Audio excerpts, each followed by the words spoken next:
Hi, welcome to Richard Kabili YouTube channel, and for today's tutorial, I will be teaching you on how to turn on and off automatic appearance display on iPhone X. But first, can you subscribe to this channel and don't forget to hit the subscribe button and the bell to notify you for the new updates. And let's start.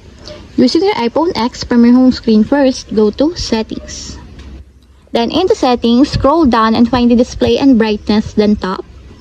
Then after that, in the display and brightness, go to appearance section and find the automatic. And as you will see, there's a switch button located on the side of it. Then all you have to do is just tap it to enable until it becomes green.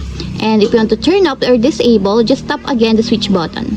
And that's it. We have successfully turned on and off automatic appearance display on iPhone X. If you have a question, you can comment down below, and don't forget to hit the subscribe button and the bell to notify you for the new updates. And thank you for watching!